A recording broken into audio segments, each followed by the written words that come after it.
A paz do Senhor, meus queridos irmãos, tudo bem com vocês? Estamos aqui em mais um episódio do Apollo Talk. É uma honra receber vocês aqui. E estamos aqui com o nosso querido Pablo Arthur. E aí, Pablão? Como é que você tá, meu amigo João Marcon? A paz do demais. Senhor para todos. Cara, essa introdução sua foi a melhor. refinando, Não tem nada a ver contigo, mas foi a melhor. Como é que você tá, meu amigo? Eu tô bem, e você? Firme, graças a Deus, Minha cara. saúde. Sempre boa. A família. Todo mundo bem? Ministério. Ministério. Vai dar bom isso aqui, hein, cara. Vai dar bom. Tinha tudo pra ser um programa sério. Tudo. Eu Era tentei proposta, era começar. Eu proposta. tentei começar sério, você não deixa? Até o cabelo você foi já.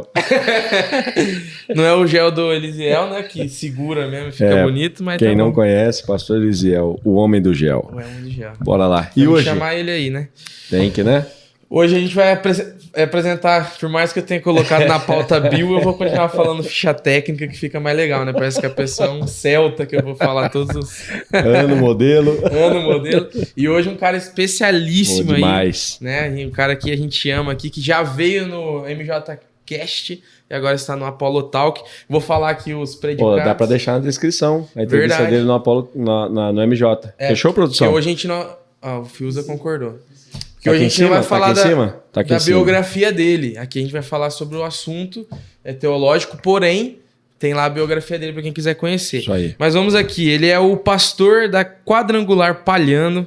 Ele é escritor, tem vários livros aí sensacionais. Ele é o esposo da Sandra e pai do Seymour. Que isso? É isso? Quem que é ele? Que é ele, Israel Miranda. Aê, Internacional Meu hoje o Deus do programa. Hoje é internacional. Você deixou passar um detalhe na ficha técnica aí, que é importante. Natural de... Verdade, eu esqueci. É Da isso aí, coisa mais cara. importante, eu esqueci. Ele é angolano, gente. Então, direto da Angola. É isso Primeiro aí. convidado internacional da Apollo Talk. A gente começou bem, cara. Já com um convidado internacional. Mas Israel é um parceiro da igreja. Israel, você não precisa nem de bem-vindo, cara. Aqui é a sua casa. Esse espaço é seu e a gente se sente muito feliz, cara, em ter você aqui. E sempre que você vem, contribui demais, não só no púlpito, nesse dia a dia aí, nesse bate-papo. Você é uma referência para nós, cara. E é um prazer ter você aí. Seja bem-vindo agora ao Apollo Talk. Muito obrigado, pastor Pablo. Muito obrigado, João Marcos, né? Acertei? É João Marcon. Marcon. Um prazer, é sempre uma alegria enorme estar com vocês aqui e conversarmos a respeito do reino de Deus e partilhamos um pouco. Então é uma honra. Obrigado pelo convite, obrigado pela recepção de sempre. Estamos juntos, vai ser um tempo bom, creio. Isso aí. Legal, O bom pastor demais. tem uma caminhada gigantesca aí no nosso tema, que hoje a gente vai falar sobre pentecostalismo. Esse tema aí que tem tudo a ver com a gente aí, o pessoal que é assembleiano, que é pentecostal, que gosta de girar no manto, né, Pablo? A gente vai saber se isso é pentecostalismo, né? Agora a gente vai aprender mesmo. Mas o pastor, além de ele não só domina o assunto, como ele escreve sobre o assunto. Então fala sobre os seus livros aí pra gente rapidamente. São 3, né, Zé? São três. São três volumes aí. Eu tenho 3 títulos, né? Isso. O primeiro não é sobre pentecostalismo, é sobre pregação, que é Jesus Cristo o pregador e a nossa pregação. O segundo, de fato, é sobre pentecostalismo, que é Pentecostalismos, tradição do Espírito com essência cristocêntrica. E agora está em fase de impressão o terceiro livro, que é Pentecostalismo Angolano, traços históricos, influências e leitura do Pentecoste em Angola, que é um livro sobre a história do movimento pentecostal em Angola, que era algo que nós tínhamos uma espécie de uma lacuna no nosso contexto.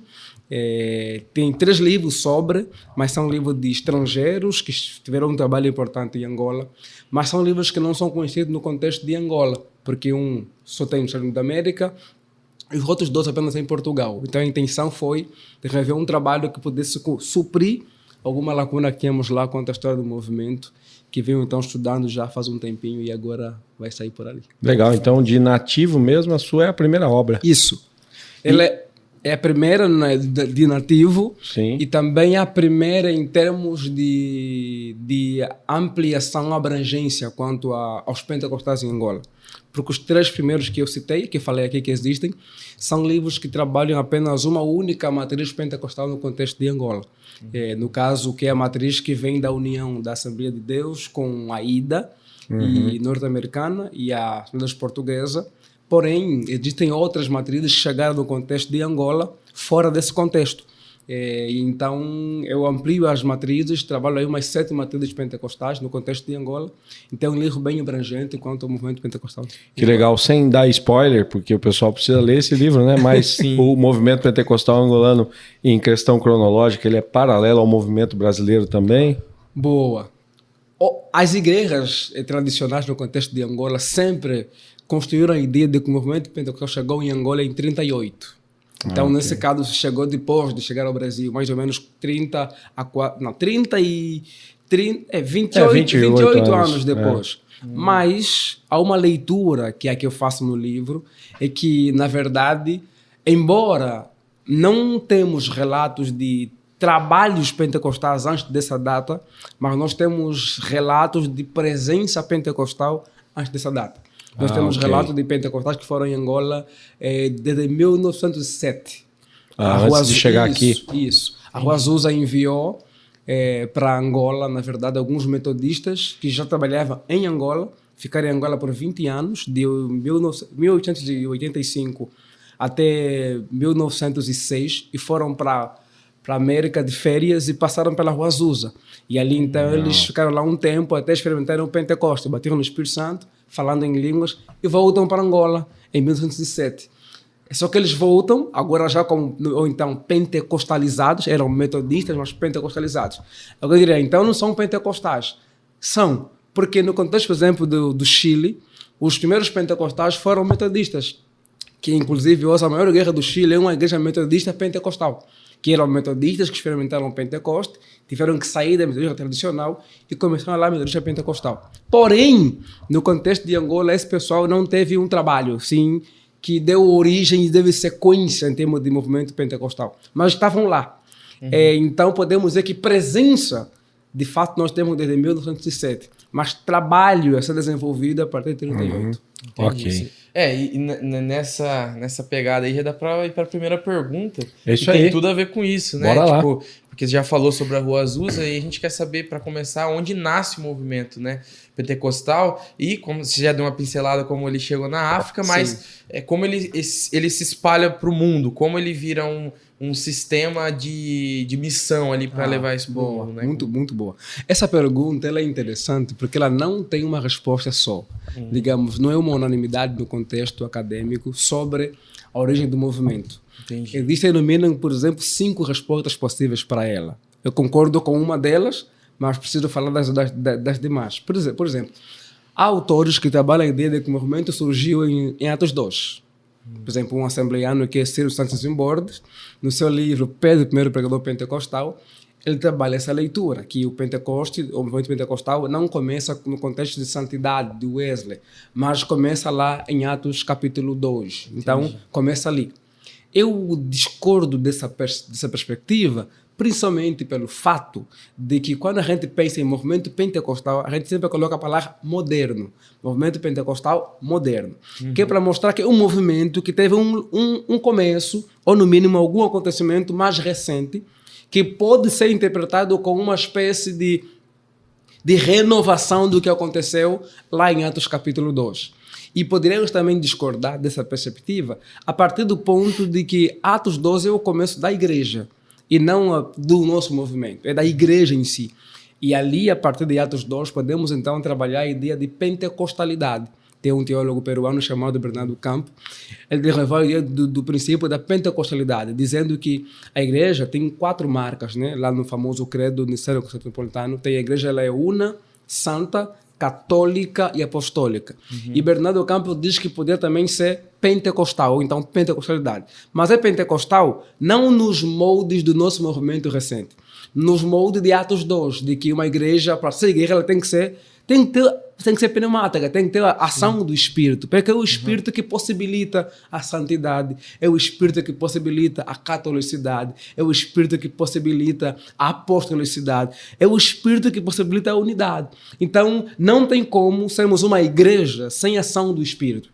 Então, nesse sentido, podemos pensar no Pentecoste não como a origem do movimento pentecostal, mas como a origem da igreja, que é uma igreja que na sua gênese ela tem características de Pentecostal, então pentecostal. Mas pentecostal não na doutrina do pentecostalismo atual, mas na ideia de que o Espírito está nos conduzindo e possibilitando a nossa existência.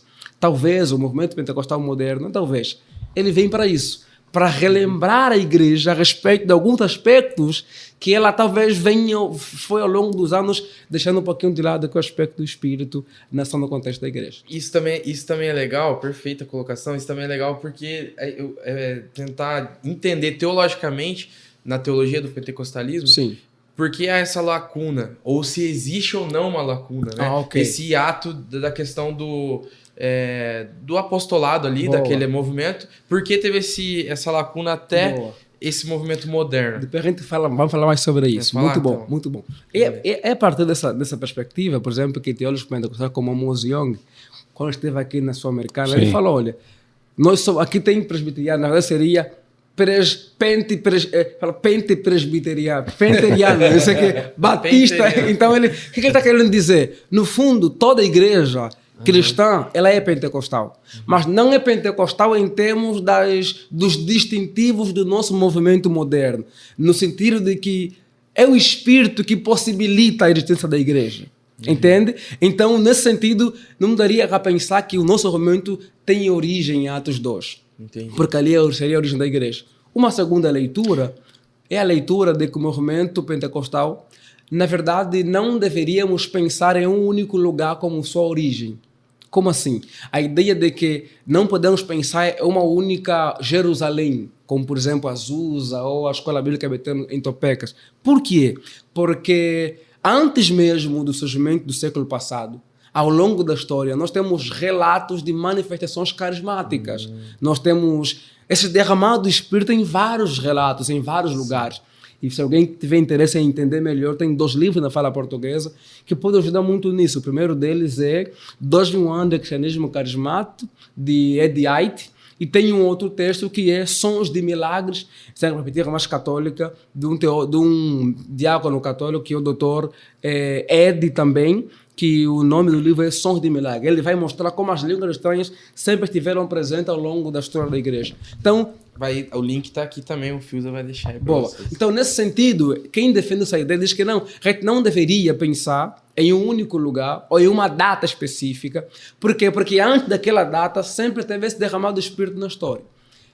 Eu concordo com essa perspectiva porque ela está correta com a história. Mas eu discordo dela quando a gente parte de que ponto? No ponto de que o pentecostalismo não é só uma experiência, não é só o derramamento do Espírito. Tem uma teologia, tem uma teologização. Então a gente não somos apenas um movimento que tem o derramar do Espírito, experimentamos o poder do Espírito e então somos um movimento. Não, nós somos um movimento de experiência, mas é um movimento de teologia. Então em muitos desses derramamentos do Espírito ao longo da história, não temos a teologia pentecostal. Então, talvez não deveríamos pensar que ali surgiu o movimento pentecostal. Então, essa é a minha questão com relação a essa leitura.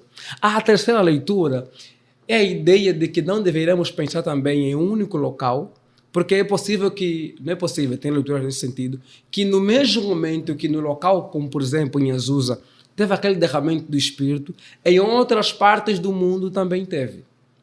Por exemplo, tem autores como Kalu, que é um autor africano, e ele vai desenvolver essa leitura, inclusive pensando que o movimento pentecostal, no contexto, por exemplo, de África, não surge com movimentos como o de Azusa. Antes, no contexto mesmo de África, já tem outros derramamentos do Espírito nesse período muito próximo ali do contexto de Azusa e também de Topecas. Outra leitura quanto a isso, por exemplo, é aquilo que aconteceu em 1905 na Índia, com o Pandita Ramanbai, que numa reunião com mulheres também teve um derramamento de Espírito muito interessante. E com relação a essa leitura, que de fato historicamente tem, também o meu ponto de discordância é a questão da teologia. É a questão do entendimento daquilo que seria aquele evento, aquela experiência, que nesse ambiente que eu percebo ser a leitura mais coerente teve. E aí vem a quarta leitura, para que eu conclua a resposta, é a leitura de que o movimento surgiu em Azusa, isso em 1906. No caso com William Joseph Seymour, na rua Azusa, aquele grande mover do espírito. Mas eu também discordo dessa leitura. Essa leitura ela é corroborada por muita gente. Mas eu discordo dela por quê? Porque aquilo que Seymour experimentou em Azusa, ou aquilo que vem e impulsionou a viver em Azusa, é algo que ela aprendeu antes de Azusa. Ela aprendeu em 1905 com Parham. Então, o movimento pentecostal não começa em Azusa, porque Azusa é já, de certa forma, um lugar que está experimentando algo, porém, que tem uma fundamentação que antecede.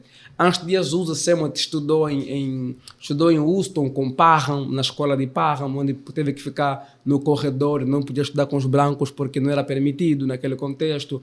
Antes disso, Seymour teve que ser colocado em contato com Parham através da Lucy Farron. Então, nós temos um movimento que acontece antes de Azusa. E essa é a minha leitura. Eu percebo que a leitura adequada da origem do movimento é 1900 para 1901, na Escola Bíblica Bethel, em Topeka, no Kansas.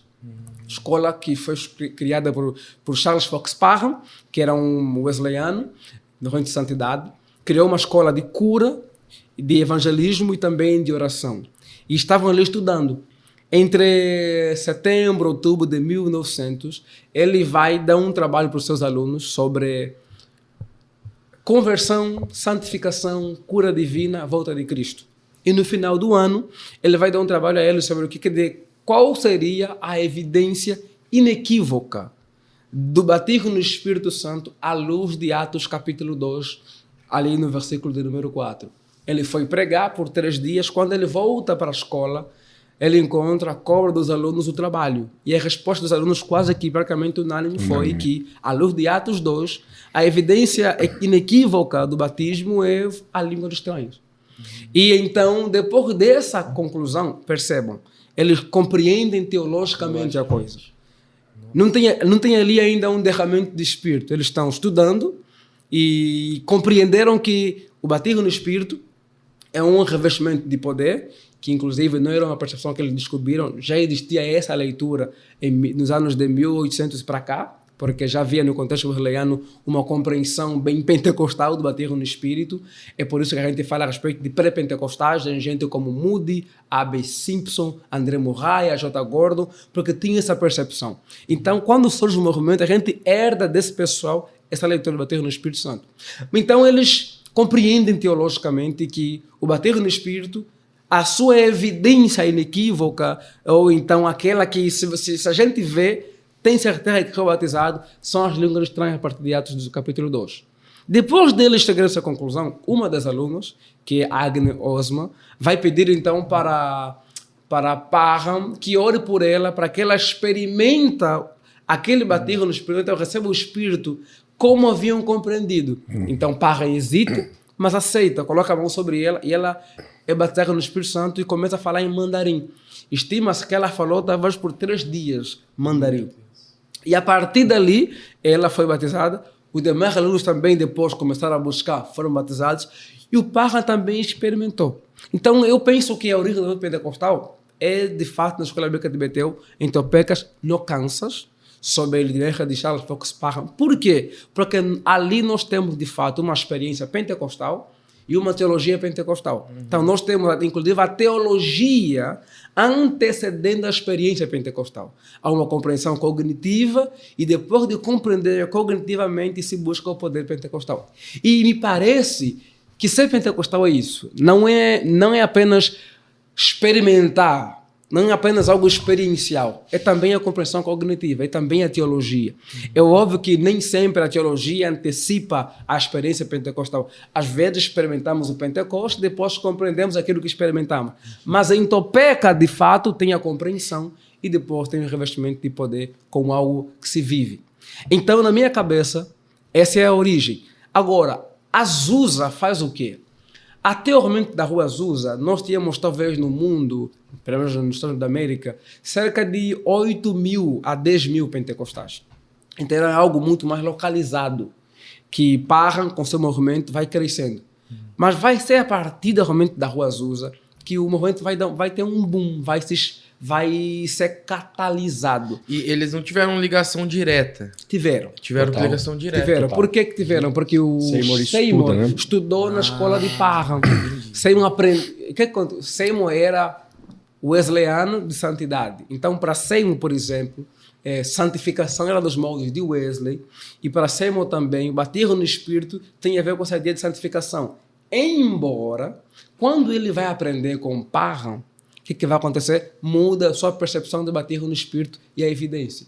É a partir daquilo que ele aprende com Parham que ele começa a buscar esse batismo no Espírito e com a evidência das línguas. Só que ele fica pouco tempo em Houston e depois vai para Los Angeles, porque ele recebe um convite para auxiliar uma pastora da igreja de santidade lá em Los Angeles. Quando ele chega lá para auxiliar... Dura pouco. Isso, ele vai pregar, ele prega sobre santificação, sobre cura, só que ele vai ensinar o batismo no Espírito como ele aprendeu com Parham, com a evidência das línguas. E a igreja ali é uma igreja de santidade, não cria na ideia de batismo no Espírito como revestimento de poder na evidência das línguas. Então o que vai acontecer? Ele é expulso, fecham a igreja para ele.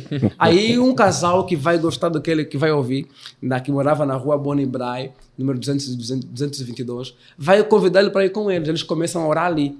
Aí começam a orar, vocês começam a vir o que vai acontecendo e percebem que não tem mais como ser mais naquela casa. Então vão ter que mudar para alugar um espaço na Rua Azusa, 312, onde de fato a coisa vai explodir.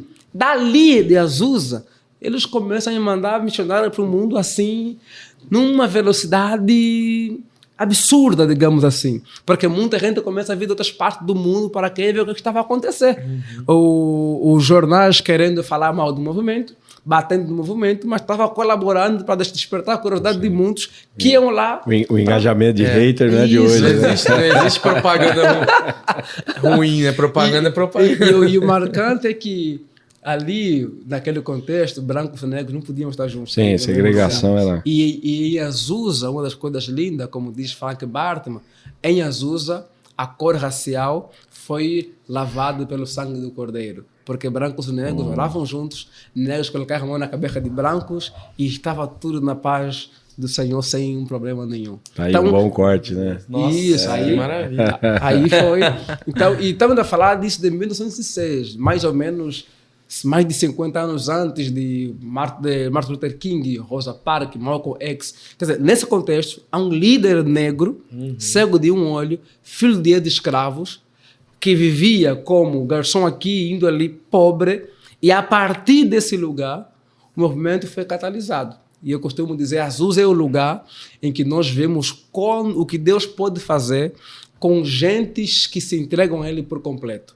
Gente simples, sem muita expressão, sem muito conhecimento, mas que se entregou a Deus completamente e Deus fez com eles grandes coisas. Apesar das possíveis críticas, dos equívocos que tiveram naquele contexto, que Seymour, inclusive, orienta, porque eu costumo dizer, Seymour era o cara que pastoreou um avamento. Ele não foi só um pastor de uma congregação, ele pastoreou um avamento. E avamento, que é uma ação perfeita divina, acontece entre gente imperfeita.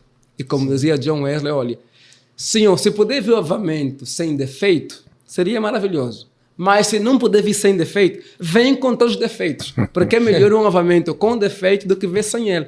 Então ele pastoreou um avamento, teve que pastorear, sendo cristocêntrico, com cuidado ali, alertando as pessoas a não focarem só na experiência, mas a focarem em Jesus.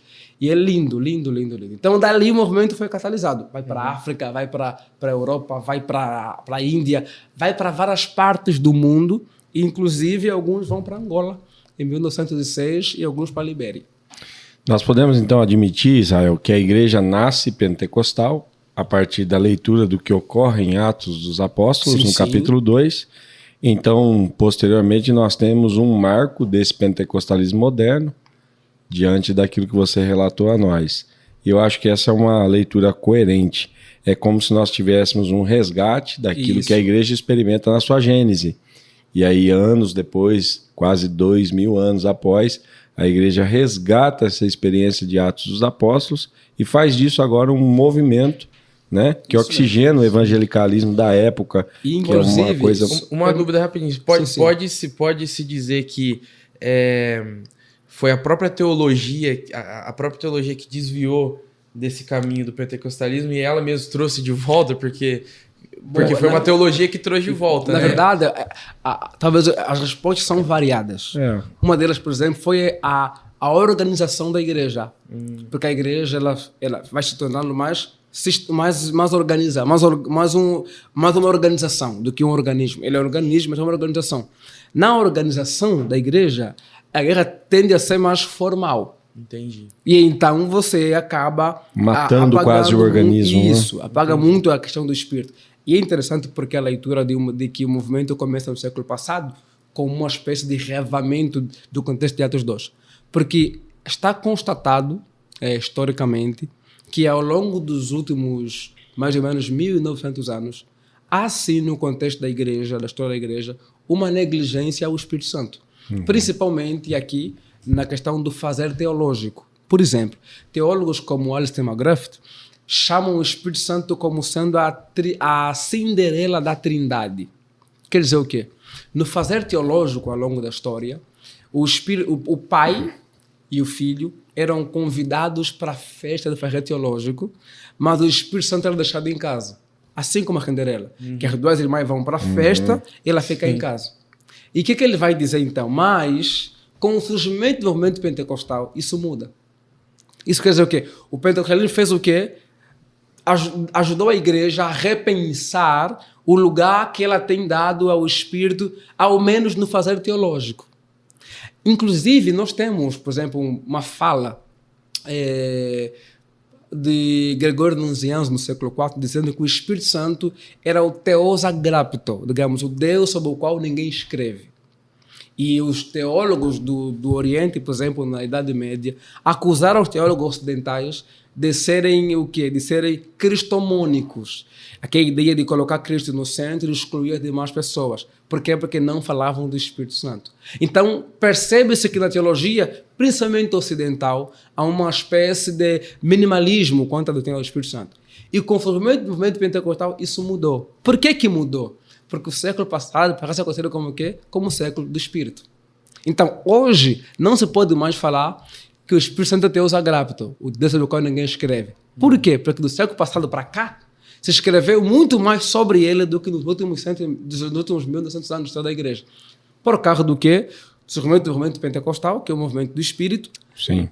que vão produzindo alguma coisa, Proporção dos não que toma, né? pentecostais, isso, dos não pentecostais que também vão produzir, porque vão ser despertados, que vão querer também responder alguma coisa dos pentecostais. Até na resposta eles mudaram, claro. Inclusive hoje, do céu. o pentecostalismo, ou então pelo menos o Espírito Santo, é um dos temas mais emergentes do contexto na academia teológica. Então podemos dizer que sim, o movimento pentecostal é uma espécie, e aqui são palavras de teólogos, né, e missiólogos, é chamado primeiro, de um movimento de protesto, que está protestando contra essa negligência ao Espírito. É um movimento, por exemplo, alguns chamam de correção a uma introspecção histórica quanto ao Espírito Santo. É também visto por muitos como um movimento que vem como lembrete, para lembrar a igreja cristã de alguns aspectos da sua identidade que ela pode ter negligenciado ou esquecido, que é a questão do Espírito Santo. Então, faz muito sentido pensar que surge no século passado com esse resgate. Até porque surge na contramão tanto do racionalismo, do modernismo ou liberalismo, como do racionalismo, do sensacionismo. E então, sim, eu penso que o século passado cai muito bem como a data e Topeka como lugar também que surge o movimento. Legal. O Israel, a gente pode falar então sobre esse movimento a partir da perspectiva dos pilares. Perfeito. Eu gostaria que você visse o pentecostalismo como um edifício sustentado em alguns pilares, ou seja, uma estrutura fundamental. Perfeito. É claro que, como edifício, ele tem muitos pavimentos, Sim. muitos adornos, né, muitos acessórios, ou seja, o movimento como um todo vai ser extremamente abrangente, impossível a gente lidar dentro de um programa como esse. Mas o que você trataria como pilares fundamentais do pentecostalismo? Boa. É interessante, quando a gente pensa em pilares e olhamos um pouquinho para o começo do movimento, tem algo que Wilson Sina chama de a primeira onda teológica do movimento pentecostal. E o Sina elenca que as primeiras igrejas pentecostais, o seu primeiro manifesto teológico é o famoso Full Gospel, que são os cinco pontos do pentecostalismo. Okay. Que as igrejas que começam como a Igreja de Deus em Cristo, a Igreja de Deus da América, a Missão da Fé Apostólica no contexto da Rua Azusa, a Igreja Pentecostal de Santidade, a Igreja Batista do Livre-Arbítrio e a Igreja Pentecostal Batista do Espírito Santo. E depois vem em 14 a Assembleia de Deus, outras igrejas mais. Todas elas reforçavam esses 5 pontos, que é a ideia de Jesus salva, Jesus cura, Jesus baterra no Espírito Santo, Jesus santifica e Jesus brevemente voltará. Então, esses 5 pontos são pilares do movimento desde o começo. Só que nós estamos a trabalhar a ideia que são 5 dimensões da obra da pessoa do Senhor Jesus Cristo. Entretanto, a partir de 1910, esses 5 pontos vão mudar para 4 pontos em uma ala do movimento, porque o movimento vai se dividir. Vai se dividir em que sentido? Como o movimento começa entre os wesleyanos, então os 5 pontos faziam muito sentido, com o ponto de santificação. Por quê? Porque quando eles pensavam em santificação, era nos moldes wesleyanos. Mas em 1910, William Durham, que era um batista que experimenta o Pentecostes em Azusa, e por ser batista, sua perspectiva santificação, ele é mais luterano e reformada, ele vai apresentar aquilo que é conhecido como a obra consumada no Calvário, que é a ideia de santificação, não como ensina Wesley, mas a ideia de santificação posicional na salvação, quando somos salvos, somos regenerados, então somos santificados posicionalmente, e também ela como um processo depois da vida cristã. Então ele vai fazer o quê? Vai ter essa perspectiva. E a partir disso que pentecostais que vão nessa linha mais de Durham, como no caso, por exemplo, da Assembleia de Deus, que vai pegar essa linha de Durham, vão tirar o que? O lema, o terceiro pilar, que é reduz e santifica. E fica apenas Jesus salva, Jesus cura, batiza e brevemente voltará. Por que tiram o santifica? Para não serem confundidos com os pentecostais wesleyanos, que enfatizam santifica no modo de Wesley. E também por entender que no ponto Jesus salva já tem santificação. Porque quando somos salvos, somos santificados posicionalmente. Então, podemos dizer que os pilares são esses 5, mas em algumas alas tem esses 4 pontos.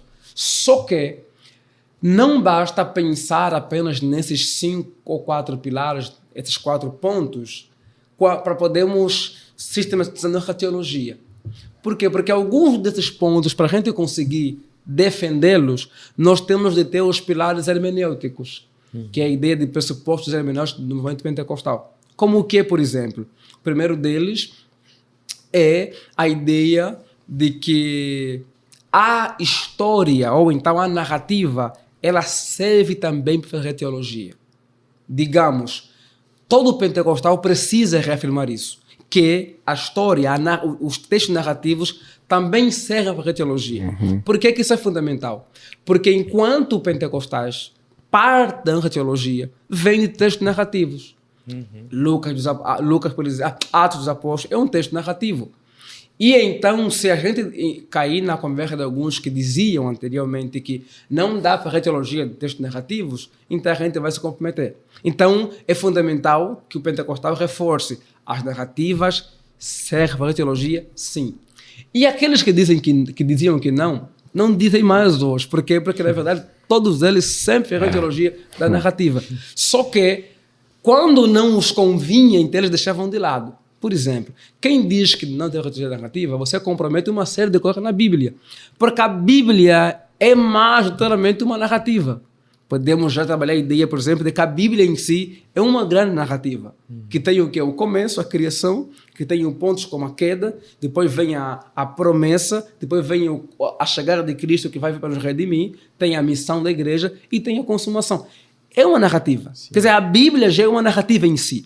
Agora, temos doutrinas feitas em narrativas, como o do inferno, como da queda, da criação, vem de narrativas. Então, nós, pentecostais, temos que reforçar isso. Até a Trindade, por exemplo, veio contando uma história, por exemplo, uma dos pilares da Trindade, né? Sim, então é fundamental, esse é um ponto, é um pilar fundamental da nossa tradição. E aquilo que muitos rejeitavam no começo, hoje na academia é consenso, que sim, as narrativas servem para a teologia. Até porque a Bíblia diz que toda a escritura é útil. Para quê? Para ensinar.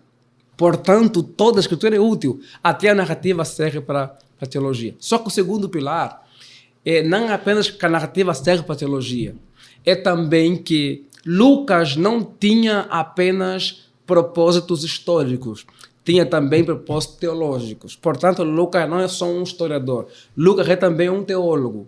Digamos, Lucas faz teologia enquanto narra a história, ou pelo menos Lucas interpreta a história que resulta em teologia. Ou então Lucas, a sua narrativa é uma narrativa com um propósito teológico. E qual a teologia? Aquela que nós queremos, por exemplo, enquanto pentecostais. Isso também é um outro pilar fundamental do contexto do pentecostalismo, para a gente poder perceber que a nossa teologia é fundamentada em uma narrativa, como, por exemplo, Atos, mas não só uma narrativa que é narrativa, é uma narrativa com propósito teológico. O terceiro ponto fundamental, e aqui muito de teologia bíblica, é a ideia de quê? A ideia de diversidade na escritura. O que é isso? Na Bíblia nós temos perspectivas distintas, mas complementares. Isso implicaria em quê? Implicaria a não lermos, por exemplo, Lucas inicialmente à luz de Paulo. Teríamos de ler Lucas em seus termos, no que ele quer comunicar quando ele usa uma expressão, por exemplo, como bater no Espírito ou como ser cheio do Espírito, compreendendo ele em seus termos e a partir dali, então, também dialogar, fazer entender o que Paulo quer dizer e depois colocar Paulo e Lucas para dialogar. Isso é importante, por quê? Porque se a gente não fizer isso, nós sempre iremos ler Lucas à luz de Paulo. Como? Se Paulo fala de cheio do Espírito e Lucas até fala do cheio do Espírito, então o que Lucas está a dizer é a mesma coisa que Paulo está a dizer. Não, não é verdade. Para chegar a essa conclusão, eu preciso primeiro entender Lucas. Calma, o que Lucas está quer comunicar aqui com a expressão cheio do Espírito? E o que Paulo está querendo comunicar nesse sentido? Depois que eu compreender isso, aí eu posso colocá-los para dialogar. E, geralmente, nessa questão, Lucas e Paulo têm ênfases distintas. Por exemplo, Lucas tem uma ênfase mais carismática, uma ênfase mais vocacional, uma ênfase mais capacitadora, e Paulo tem uma ênfase mais santificadora, mais voltada para a santificação. Aí vem aquela pergunta, então eles estão em choque? Não, eles só têm ênfases distintas, porém complementares. Então a ideia de diversidade na escritura, mas que estão unidas na questão da complementaridade. Então, este também é um pilar nosso para que a gente não faça como alguns não pentecostais que liam por muitos anos Lucas à luz de Paulo. Se Lucas fala isso, como ele só conta a história e não é um teólogo, então quer dizer que aquilo que ele está a falar é aquilo que Paulo disse. E às vezes não é isso. E geralmente não é isso. Então esses são pilares. Primeiro, os 5 pontos, ou os 4 pontos. E segundo, esses pressupostos hermenêuticos, que é a ideia de narrativa serve para a teologia. Segundo, que Lucas é também um teólogo que fez teologia a partir da sua narrativa. E terceiro, que há uma diversidade na escritura que é diversa, mas complementar. Para podermos, então, ler Lucas independentemente e depois colocá-lo para dialogar com outros autores também. É interessante, só pegando um gancho da sua fala, que durante muito tempo o pentecostalismo ele é acusado de uma inclinação à ação do Espírito e uma negligência à figura de Cristo, quando na verdade os 5 pilares iniciais, eles trabalham justamente uma ideia oposta a isso, né? Que é que Jesus faz todos esses feitos que nós temos como base, né? Perfeito. Então, o pentecostalismo, que foi acusado durante um bom tempo de negligenciar a obra, a pessoa de Cristo, ele trabalha justamente no oposto, né? A figura do Espírito Santo vem justamente para trazer a cristocentricidade, inclusive do livro dos Atos dos Apóstolos. Isso. Né? E aqui sim toca nesse ponto, que é interessante. O meu segundo livro, que são 280 páginas, ele é todo sobre isso. É sobre como os pentecostais relacionam a sua ênfase no Espírito com a centralidade de Jesus.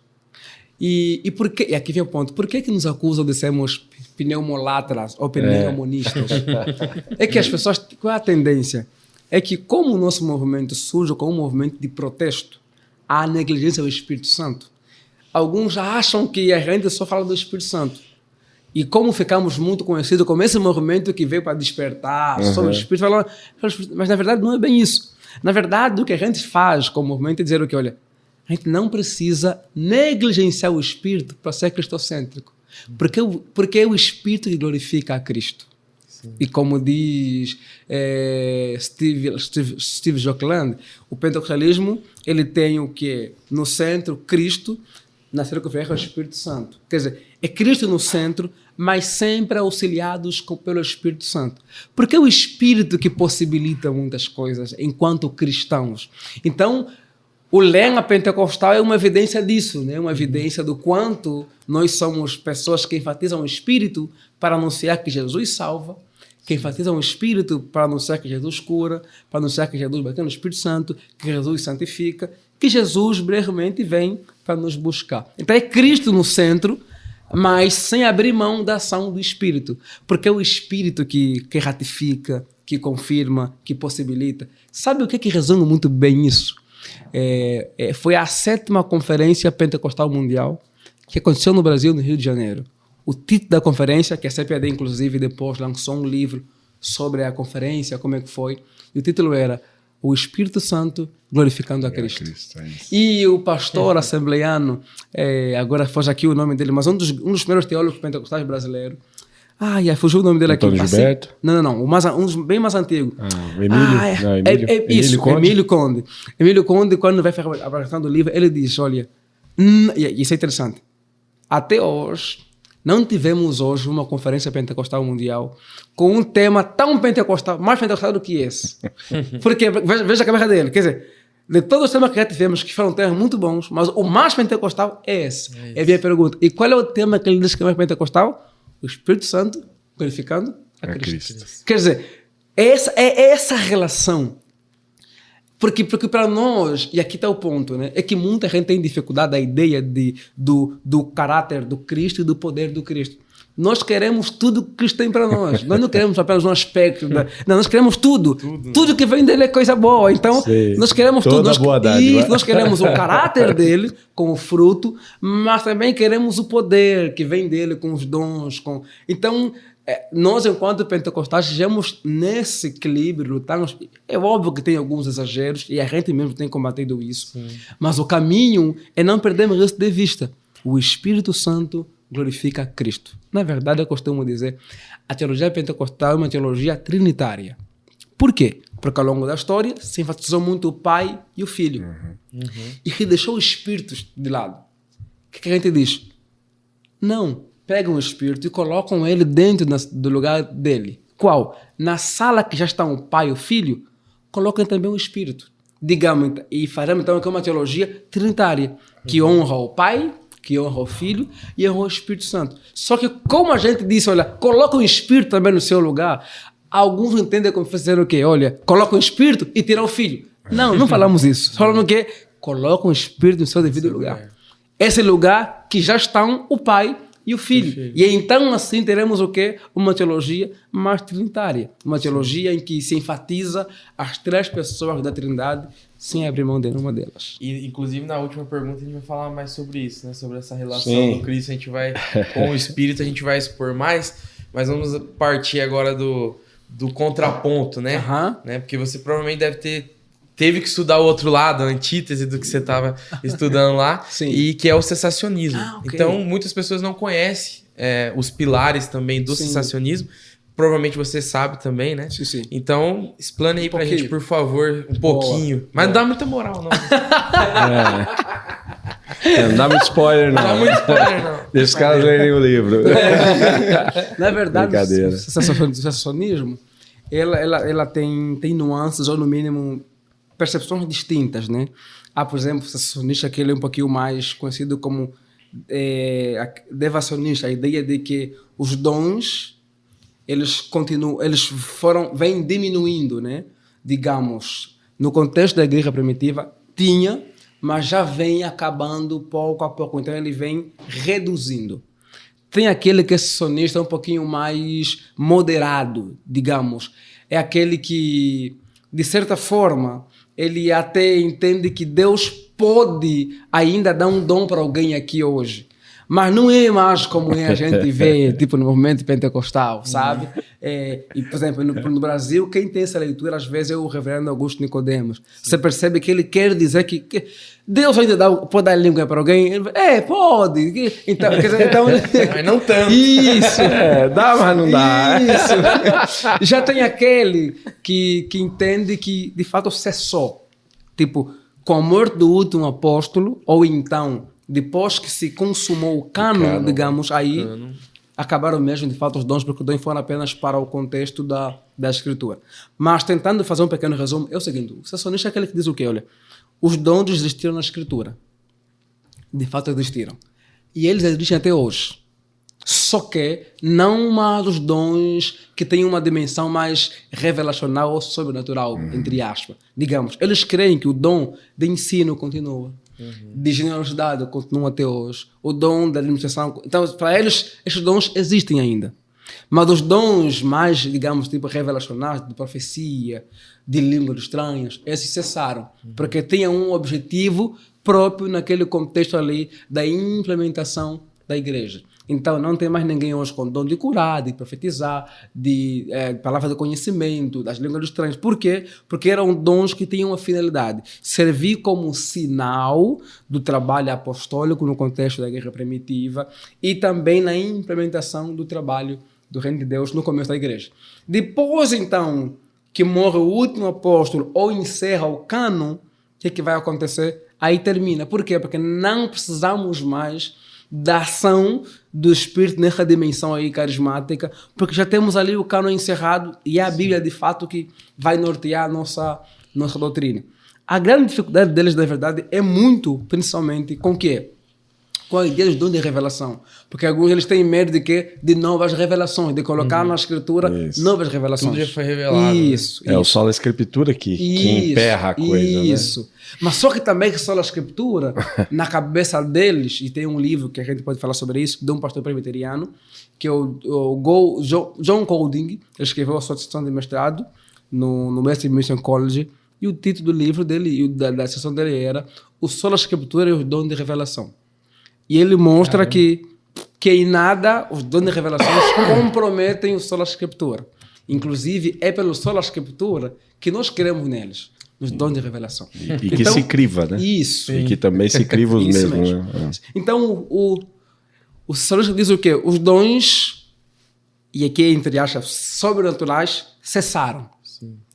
Por quê? Porque nós temos já a Escritura ali como aquele que define, que delimita, que é o nosso norte, que é o nosso manual de regra de fé e prática. Aqueles dons que também são sobrenaturais, mas não trariam novas revelações, eles continuam. O de ensinar continua tranquilamente. Sim. Agora, Deus pode curar? Eles dizem que sim, porque Deus é soberano. Mas quem cura não é porque tem um dom de curar, é apenas porque Deus é soberano. E nós discordamos disso veementemente, por muitas razões. A primeira delas é a razão bíblica, a segunda é a razão histórica e a terceira é a razão prática. Biblicamente, nós, enquanto pentecostais, temos um aspecto da nossa doutrina que é a continuação dos dons espirituais. Começando primeiro, e aqui até esqueci de falar, um dos pressupostos da nossa hermenêutica é o pressuposto continuacionista. Nós somos um movimento que é continuacionista. Como assim? Não apenas com relação aos dons, com relação a muita coisa da igreja primitiva. Por exemplo, nós sempre vimos que a missão da igreja primitiva continua conosco. Sim. A igreja militante também é nossa. Isso mesmo. Portanto, aí vem aquela questão, veja, a missão continua conosco até hoje. As limitações que eles tinham, nós também temos hoje. As possíveis perseguições que eles passaram, nós também continuam até hoje. A pergunta é, se tudo o que tínhamos de dificuldade que eles tinham passa para a gente, por que as ferramentas que vêm de Deus que eles tinham para nós hoje não servem mais? E esse é o grande antagonismo, né, da ideia do cessacionismo. Sim. Porque a igreja primitiva utilizava-se dos dons sobrenaturais como um sinal de que o evangelho era verdade. Isso. Nós não podemos utilizá-los para proclamar que o evangelho que pregamos é verdade. Isso é maluco, cara. Apocalipticamente pensando, né, que o que João falou ali que iria acontecer está acontecendo cada dia mais com a gente. Por que a gente não pode ter a ferramenta do Espírito pra gente agir aqui, e como né? é que eles vejam essa questão, por exemplo? O que eles dizem? Olha, não é que hoje nós já temos a revelação está completa. Então, o sinal está aqui já conosco. Só que eles esquecem que no contexto do mundo hoje, tem muito lugar, por exemplo, ainda que o evangelho não chegou. Então, o sinal tem que acontecer também. E eu vi uma defesa do cessacionismo esses dias, e o cara falando assim, pra que ter dom de línguas hoje em dia se tem cursinho de inglês? Fácil, acessível. Então, o deboche, né? O deboche. Fez no Rio, né? Que no Rio dá tempo só de debochar e sair. Né? Então, aí é por isso que... E aqui está a diferença entre nós e eles, né? Por exemplo, uma vez perguntaram para David Duplessis. David Duplessis é o senhor Pentecoste, que é o pentecostal sul-africano, que foi pastor da América, e foi muito importante para fazer com que a experiência pentecostal chegasse entre os tradicionais. Ele talvez foi um dos pentecostais que fez esse intermediário ali na América, né? Isso, que foi bom. E ele, como ele perguntaram, mas qual é a diferença entre vocês pentecostais e nós tradicionais? E David fez a resposta que eu amo. Ele disse, olha, a diferença é que nós queremos na mesma verdade, só que para vocês ela está congelada e para nós está em chama. Digamos, para o sensacionista, os dons estão na Bíblia, só que ficou congelado lá. Já para nós pentecostais, não, os dons estão na Bíblia, mas estão pegando fogo para nós aqui. Perfeito. Mas está em chama para nós aqui. Então, ele vê, não, aconteceu lá, hoje não acontece mais, não é mais para nós. Jesus diz, não, está na Bíblia. Então, nós temos o que? Primeiro, o pressuposto bíblico. O que é isso? Nós temos na Bíblia o que? A realidade dos dons. Esse é um ponto. Além da realidade dos dons que temos na Bíblia, nós não temos na Bíblia uma proibição. Não temos na Bíblia, por exemplo, alguém que diz, olha, não busque mais os dons, dizendo que vai chegar um tempo que vai acabar. Não temos na Escritura orientação de que, olha, os dons cessariam. Pelo contrário, nós temos na Bíblia o quê? Ordens, dizendo, busquem os dons, procurem os melhores dons. Só que um dos argumentos que eles usam com relação a isso também é o qual? É o medo dos exageros, dos equívocos. Então, alguns, inclusive, dizem o quê? Por que eu vou me arriscar com a possibilidade dos muitos equívocos com relação à atuação dos dons se eu tenho a segurança da Escritura? Só que isso, embora tenha um tom de piedade, cuidado com a Escritura, é também não levar em consideração que a Escritura que eu quero cuidar não está me proibindo até essa possibilidade. Porque dentro dela mesmo nós temos o quê? Nós temos gente carismaníaca. Por exemplo, a igreja de Corinto é uma igreja muito carismaníaca. É uma igreja que os dons espirituais são usados de forma equivocada. Aí vem aquela pergunta, o que Paulo diz? Parem com os dons? Não. Paulo não proíbe. O que Paulo faz? Paulo pastoreia.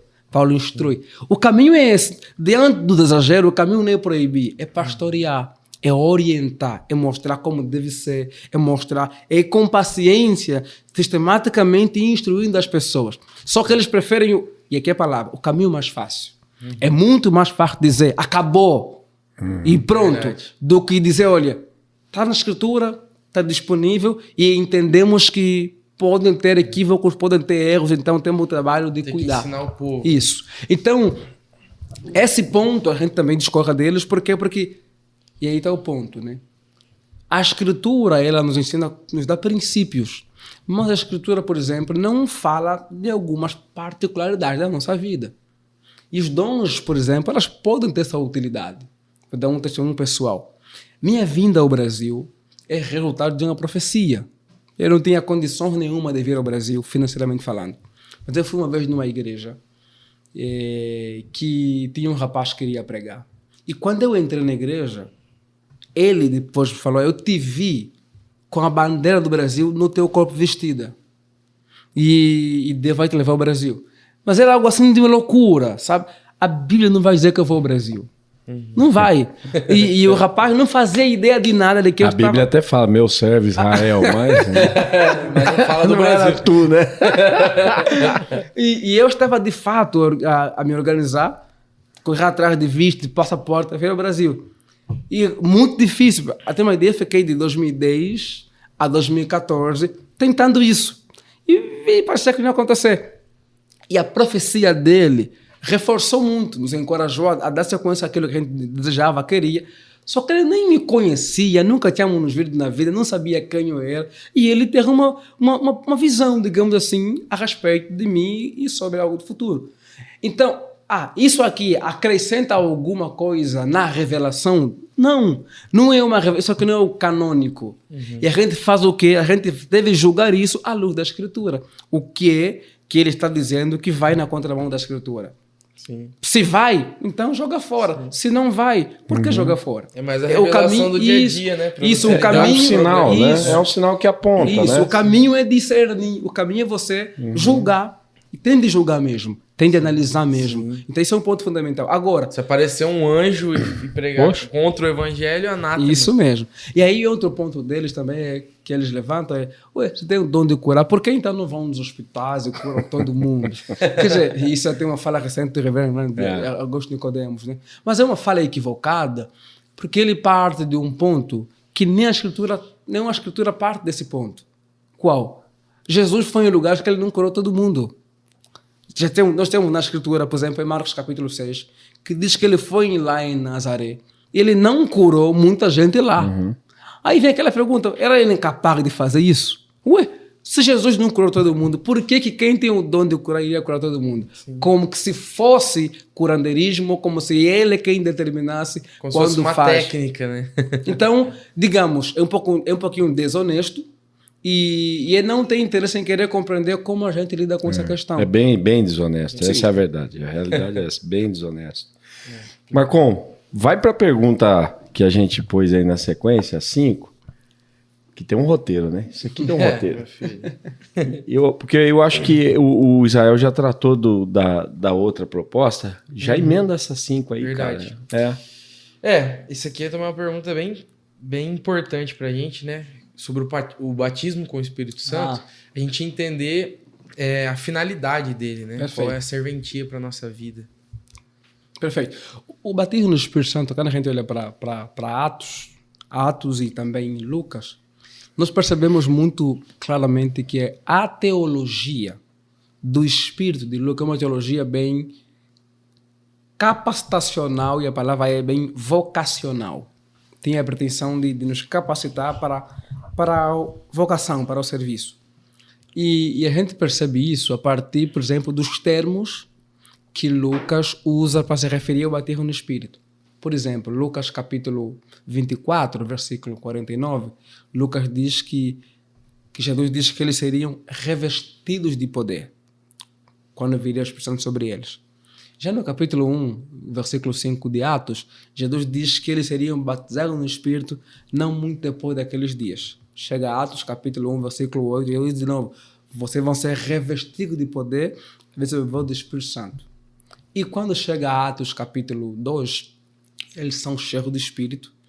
E quando Pedro vai usar a base para tentar explicar o que estava acontecendo ali, ele vai usar Joel capítulo 2. E o interessante é que nós temos no Antigo Testamento o que é, por exemplo, vários textos prometendo a vinda do Espírito Santo. Mas Lucas escolheu Joel, que é um texto em que a promessa é bem carismática. Você vão ser cheios do Espírito. Sim. E o Espírito associado ao quê? À questão do carisma. Vai ter profecia, vai ter visão, vai ter sonho, carisma. Israel, o que você está querendo dizer? Estou querendo dizer que a terminologia lucana para essa ação do Espírito, que a gente vai debater no Espírito Santo, ela é muito carismática. Isso quer dizer o quê? É só para tentar dissociar da ideia de regeneração. Quer dizer que o batismo no Espírito, em Lucas Atos, não é regeneração. É algo que tem a ver com questões mais carismáticas. Porque a terminologia lucana, o contexto de Lucas é um contexto bem carismático e as referências que ele faz a esse acontecimento, que chama o batismo no Espírito Santo, tem questões carismáticas. Tanto na promessa de Jesus, como, na realidade, quando ele acontece, quando ele chega, eles falam em línguas, como na fundamentação anterior ao Novo Testamento, que é o AT, que também tem questões carismáticas. Então, em Joel é carismático, em Lucas 24 é carismático, em Atos 1:8 é carismático, em Atos 2:4 é carismático. Então, a terminologia é totalmente carismática. E como definir o carismático, o pessoal que está ouvindo entender Isso. de fato que é o carismático? O que eu quero dizer? Que o batismo no Espírito Santo não é regeneração. Não é uma ação do Espírito que tem a ver com uma atuação interior. A gente poderia associar a questão que muitos trataram durante muito tempo, que seria uma segunda bênção. Isso, vamos lá. Perfeito. A gente pode fazer meio que um roteiro aqui. Isso. A regeneração, novo nascimento, batismo com o Espírito Santo como uma sequência. Isso. Né? Dá para fazer esse quadro, né, Israel? Dá sim. A ideia de segunda bênção é uma expressão que, embora alguns não gostem, mas é muito mais para fazer uma referência de algo posterior à conversão. Conversão, isso. Que o aspecto não tem a ver com nascer de novo, não tem a ver com regeneração. Tem a ver com o quê? Com uma capacitação. Aos que já nasceram. Isso, aqueles que já são convertidos no Senhor.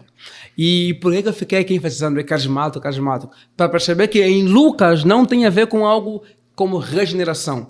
Porque em Lucas não mostra algo, até porque regeneração não tem como você ver.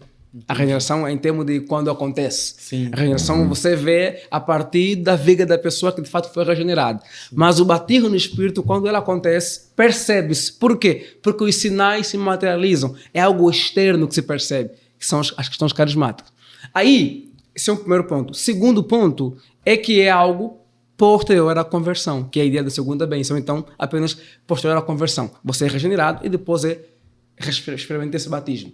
Isso quer dizer o quê? Que é possível ser cristão, ter o Espírito Santo e não ser batizado no Espírito Santo. E não ter essa dimensão carismática do Espírito em termos do revestimento de poder. E a terceira percepção é que ele é um revestimento de fato de poder. E esse revestimento de poder tem um propósito. Qual é o propósito desse revestimento de poder?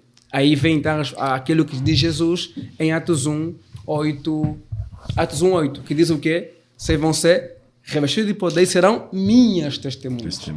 Sim. Então, o batismo no Espírito ele tem um propósito capacitacional para quê? Para a missão, para o testemunho, para podermos proclamar o Senhor Jesus Cristo. Então, o propósito, a finalidade é, se então eu não for batizado no Espírito, eu não posso testemunhar. Pode e vai. Até porque os discípulos, por exemplo, eles testemunharam Cristo antes mesmo de Atos capítulo 2. Mas a ousadia, o batismo no Espírito faz o quê? Nos ajuda também muito mais nisso. Vem para quê? Para nos tornar mais afinados nessa questão do revestimento e poder, para sermos mais ousados ainda para o testemunho a respeito da pessoa do Senhor Jesus Cristo. Então, essa finalidade é que a gente não deve perder de vista, o qual somos revestidos porque nós temos uma missão. É como que se a gente estivesse dizendo: vocês vão ir pelo mundo pregar e testemunhar sobre quem eu sou. E a gente precisa fazer o quê? Fiquem na cidade. Para quê? Para serem capacitados com essa ousadia, mas ainda para quê? Para poderem ir e testemunhar. Eu costumo dizer, é tão importante ficar que se naquele contexto talvez não tínhamos no mundo nem ainda 100 mil cristãos, e não tínhamos mesmo, quer dizer que era importantíssimo, era urgente sair para pregar. Sim. Era urgente. Se hoje que temos no mundo talvez 36 milhões temos no mundo 36% de cristãos no mundo, dentro da população mundial, é urgente sair para pregar. Imagina naquele contexto que estava tudo começando. Muito urgente. Se a gente olhar o cenáculo como referência, são 120 irmãos. Então, muito urgente. Agora, era muito urgente, mas o que ele diz? Só não saem daqui. Ficam aqui. Sim. Para quê? Para serem revestidos. Então, a importância dele tem muito a ver com isso. Pois é urgente que a gente prega, mas ele diz o quê? Vocês não vão sair daqui antes. Fiquem primeiro. Para serem revestidos, para poderem sair para proclamar. Então, sim. Pode finalizar. Então, a finalidade é sobre sermos capacitados para o fim que é testemunhar, evangelizar. E aqui é um ponto, nós enquanto pentecostais não podemos perder isso de vista. Porque a gente às vezes se concentra no sinal ou na evidência inicial como se fosse o mais importante e negligenciamos o propósito. O efeito, né? Isso, o propósito é missão. Só que tem um ponto. Não tem propósito de santificação. Não nos torna mais santo. Não tem a ver com maturidade cristã. Não tem esse propósito. A intenção é meramente capacitacional, vocacional para o testemunho de Cristo. E aqui uma dúvida pessoal minha, em relação... É possível separar o batismo com o dom de línguas ou eles são uma coisa só? Que seria até a nossa próxima pergunta. Sim. A gente trata de evidência. Sim. O batismo com o Espírito Santo é ali propagado, né, pela narrativa de Atos dos Apóstolos. Sim. Ele tem uma evidência. Eu acho que você trata um pouco também na mesma linha que o Gutierrez trata, sobre a questão da oralidade, Certo. estar atrelada a essa evidência de uma ação do Espírito Santo na capacitação. Isso mesmo. Você concorda com isso? Concordo. A evidência inicial é essa? Existe a possibilidade de ter uma outra evidência? Boa. Eu acho que é o que ele trata, né? O falar em línguas. Sim. Como é que a gente Vamos trata lá. isso? Primeiro é que não existe uma unanimidade entre nós pentecostais sobre isso, né? Geralmente tem uma perspectiva que é a mais tradicional, que a maioria defende, que a evidência inicial são as línguas. Mas vamos tentar fazer uma construção lógica de por que se pensa nas línguas como evidência inicial. Vamos começar com o Antigo Testamento. Quando a gente olha para o Antigo Testamento, é perceptível que o enchimento do Espírito está muito relacionado com profecia, com o espírito de profecia. Isso, inclusive, é no Antigo Testamento e no judaísmo do Segundo Templo. Por exemplo, Moisés, lá em Números, Deus diz para ele que ele deveria partilhar com 70 anciãos o que ele tinha. E ele partilha com eles. E diz que eles foram cheios do Espírito. Depois que eles são cheios do Espírito, eles começam a profetizar. Digamos, eles estão cheios e profetizam. Esse mesmo fenômeno acontece, por exemplo, com Saul no capítulo 9 e 10 de 1 Samuel. Ele está ali com os profetas e ele é cheio de Espírito e ele começa a profetizar. Então, há uma relação muito comum no Antigo Testamento entre o enchimento de Espírito e a profecia. O mesmo acontece, por exemplo, em Joel. Eles vão ser cheios, vou derramar o meu Espírito sobre toda a carne e profetizarão. Percebe que já começa com profecia. Quando a gente vem para o contexto judeu do Segundo Templo, por exemplo, quem trabalha muito sobre isso é Robert Menzies, no seu livro Empoderados para Testemunhar, que saiu agora pela Carisma, que é a sua tese de doutorado. O foco de Menzies, o segundo capítulo do livro do Menzies, mostra como no judaísmo do Segundo Templo o enchimento de Espírito está muito atrelado ao espírito de profecia. Tem sim também a ideia de purificação e ética, e são os dois aspectos mais comuns que são atrelados ao Espírito, que é santificação ou purificação e profecia. Mas é muito comum pensar em Espírito de profecia. Quando chegamos em Lucas, o que é conhecido como a narrativa, né, do nascimento de Jesus, nós vemos ali algo interessante também, que é muito parecido com o que vem acontecendo no Antigo Testamento. Por exemplo, Isabel é cheia do Espírito Santo e ela faz o quê? Ela profetiza. João Batista está também no ventre, que quando Maria cumprimenta a sua mãe, ele salta aqui, é cheio do Espírito também, ele salta, alguma agitação. Se percebe externamente que ele foi cheio do Espírito. O pai de João Batista, Zacarias, também é cheio do Espírito, faz o quê? E também profetiza. O mesmo acontece com Simeão. Simeão, aquele idoso que vai lá no templo para receber Jesus, é cheio do Espírito e também profetiza. O mesmo com Ana.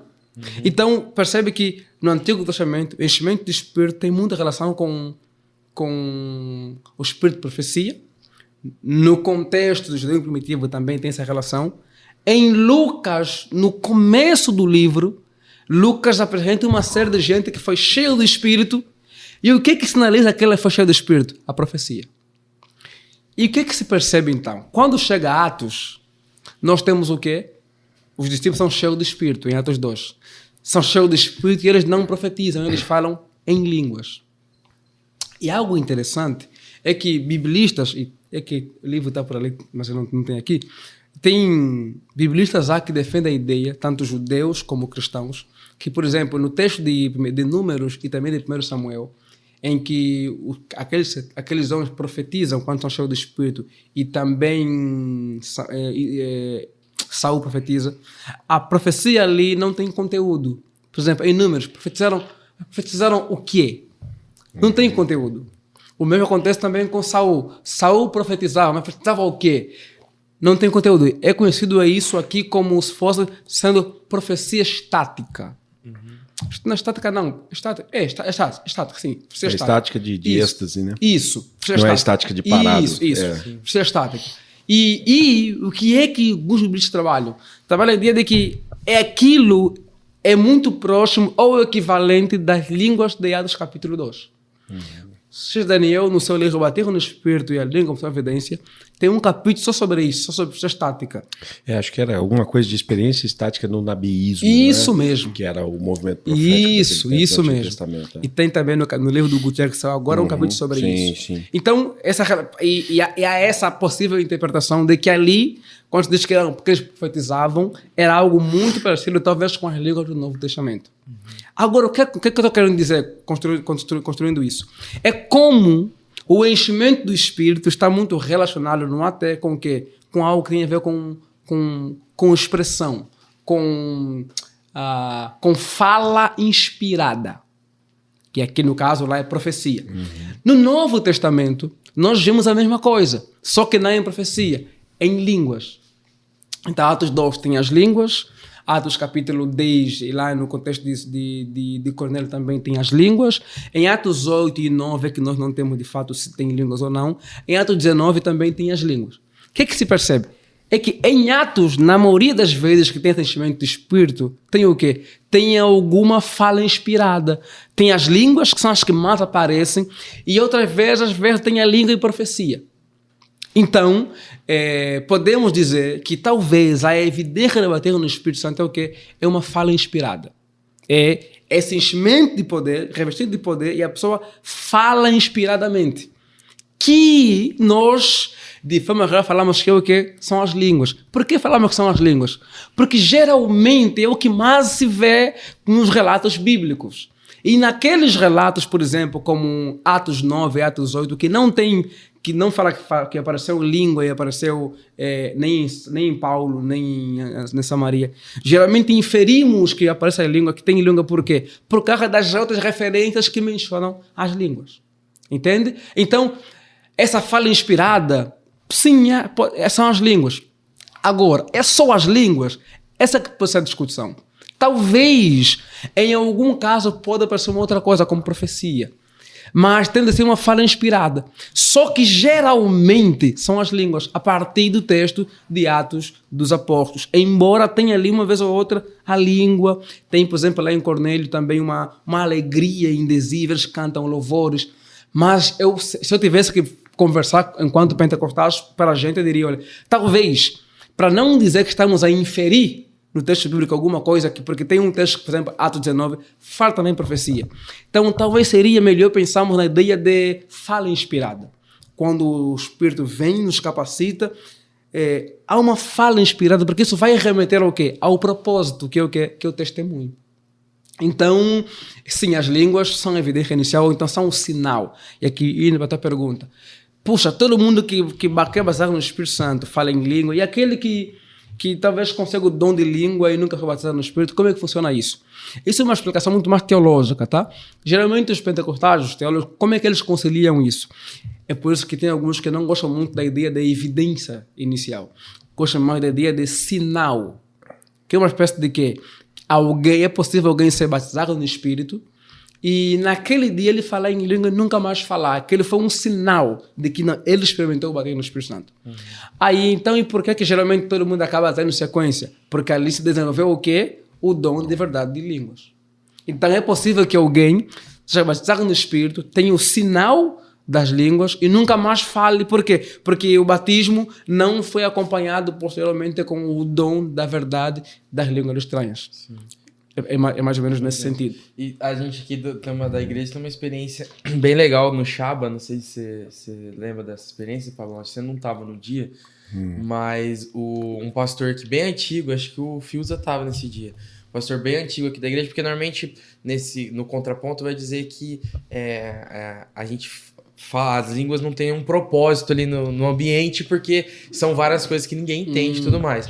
E um pastor que nunca fez curso de inglês, nunca, né, eu nem sei o nível de escolaridade do pastor, do irmão que tava aqui, que falou, não sei, ele nunca estudou inglês e começou a falar língua estranha, e tinha uma pessoa que tinha acabado de chegar dos Estados Unidos. E essa pessoa começou a chorar muito, muito, muito. E depois, quando traduziram, falavam que aquele pastor, ele profetizou coisas, detalhes que só ela e Deus sabia em inglês, e ele nunca tinha falado essa língua. Então é muito interessante. Essa, inclusive, é uma discussão sobre as línguas devem ser faladas publicamente, sem intérprete ou não. A gente deveria falar em línguas no culto, não. Paulo vai... É uma discussão interessante. Por exemplo, Paulo orienta com relação a isso. A gente, por exemplo... Vamos partir do ponto. Sim, podemos falar no culto. Inicialmente, no meu lugar, particularmente. Talvez diriam, então não pode falar no microfone. Vamos pensar que não pode falar no microfone publicamente, se não tem alguém que vai interpretar. Ok. Só que tem outro ponto. Como é que alguém vai interpretar se ela não ouvir alguém falar? Você entende? É óbvio. Primeiro eu levanto, você tem intérprete, depois... Entende? Então, o intérprete ele só vai aparecer se ele ouvir alguém falar. Sim. Então, ao mesmo tempo que a gente sabe que, sim, a gente precisa falar as línguas tendo intérprete, mas tem algum momento que a gente sabe que só vai ser possível alguém interpretar se alguém falar. Então, esse é o desafio, né? Esse é um dilema que nós temos que encontrar algo pastoral para lidar com... Porque, de fato, também tem os exageros de gente que não está preocupada. Porque o foco da língua é o quê? Duplo. No contexto da guerra local, né? A edificação de quem fala, vem um ponto. Se edifica quem fala, então eu posso falar baixinho, tranquilamente, porque me edifica. Entendes? A edificação do corpo. Quando o corpo é edificado, quando tem intérprete. Aí vem aquela questão. Então, só posso falar no corpo tendo intérprete. É verdade. Mas aí vem o ponto. Como é que eu vou saber que tem intérprete se eu não falar? Como é que o intérprete vai conseguir interpretar se ninguém falar? Você entende? Então, ao mesmo tempo que a gente deve repensar uma série de questões na prática, quanto a, por exemplo, estamos a pregar e às vezes explodimos, e como também de repente, puxa, tá bom, a gente não quer também querer se exibir ou tentar mostrar que falamos em línguas. Porque vou falar e não vai ter intérprete. Mas aí vem a pergunta, vai que tem um intérprete aqui e eu nem conheço, eu não sei de nada. E aquilo que eu estou falando pode ser algo que Deus quer comunicar e ele pode entender. Você entende? Então esse é o desafio. Esse é o desafio. Ele às vezes nem quer interpretar para a igreja, mas para uma pessoa que é de outra nacionalidade ou que entende a língua diferente. Porque a gente parte do pressuposto que essa língua ela é ininteligível para quem fala. Isso mesmo. Mas ela pode ser inteligível para quem ouve. Isso Ou mesmo. seja, pode não haver um intérprete, mas pode ser que essa língua seja a língua nativa de alguém que esteja nesse ambiente e que vai comunicar com ele as grandezas de Deus, as direções do Senhor. Então, é algo muito interessante mesmo pensar sobre isso. Então, isso, meu mestre, isso é o quê? É interessante que são questões pastorais. Claro. Sabe? A gente precisa pontuar e assim, é do organismo. Isso mesmo. Sim. Ela pode ser tratada hoje, mas isso não engessa isso. Mesmo. Ela pode ser novamente uma tratativa necessária em outro contexto. E isso é o legal do pentecostalismo. Eu acho que o pentecostalismo ele é muito vivo. Sim. Na questão. E eu gosto muito daquela questão do o pastor Moisés trata muito disso, César, né? O César Moisés, ele sempre fala disso. Ele fala sobre essa experiência, que é válida. Inclusive expondo aquilo que você disse, a um possível excesso, sim, mas é válida. Porque nós vamos tratando, pastoreando, cuidando, a fim de que isso nunca cesse. Sabe, eu vou lhe dizer, eu prefiro ter possíveis exageros, mas experimentar algumas coisas da parte de Deus, do que inibir o que Deus pode fazer. Total. Sabe, os exageros a gente vai aos poucos lapidando. Agora, não ter é se privar de uma graça que o próprio Deus disponibiliza para nós. Então, em meio a exageros e equívocos, o que a gente tem que fazer? Tem que escrever, tem que pregar, tem que ensinar, tem que discipular, tem que orientar, tem que discernir isso, tudo isso. Tem de mostrar à igreja, por exemplo, que nem todo culto vai ser aquele mover que a gente espera. Tem de ter tudo isso. Agora, dizer que acabou, pronto. não, pô, nem Paulo, nem na Bíblia tem isso, nem na Bíblia Qual Paulo... movimento da igreja seria possível se a gente levasse Então. em consideração a imaturidade do povo? Isso mesmo. Nenhum. Quer dizer, e eu lhes diria, eu não sei se talvez algumas dessas igrejas pentecostais são tão carnais quanto Paulo, quanto a guerra de Corinto. Eu não sei se tinha muito isso mesmo. dom. Eu não sei se são, não sei se os nossos exageros em alguns lugares chega ao nível dos exageros do contexto de Corinto. E é interessante que Paulo em Corinto em nenhum momento proíbe as coisas. Paulo pastoreia.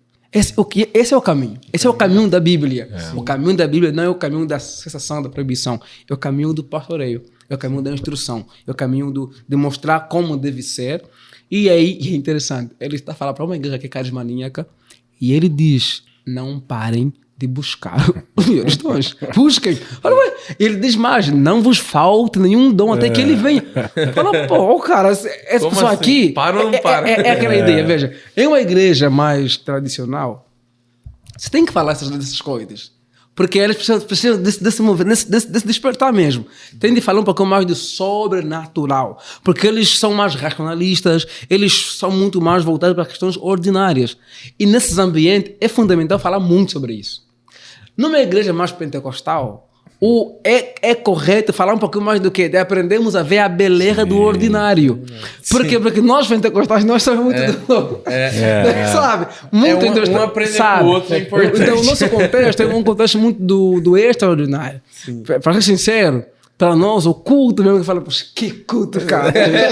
Extraordinário. Cara. Mais doido. Que culto é esse? Então, só que nesse nosso contexto, a gente precisa falar mais de conseguir ver a beleza no dia a dia das coisas. Sim. Das coisas básicas. A gente precisa falar mais sobre isso. Mas num contexto mais tradicional, tem de falar um pouquinho mais também daquilo que é extraordinário. Claro. Só que tem um ponto. No contexto em que tem uma ação bem extraordinária que é Coríntios, e com alguns equívocos, Paulo faz o quê? Paulo fala ainda mais para eles buscarem mais. Busquem, não faltem. Então, quer dizer, então, se aparentemente Paulo iria proibir e ele incentiva, rapaz, então eu vou ter que proibir aqui hoje. Eu tenho que incentivar instruindo. Sim. Esse é o caminho. Só que, e aqui está o ponto, né? Vem alguns irmãos mais pentecostais que começam a estudar, como a entender teologia, ganham alguns teólogos favoritos e querem meter o pau em uma série de coisas e já acham que tudo está ruim. Fala, calma, irmão, tenha paciência, vai com calma, instrui aqui, vai pregando.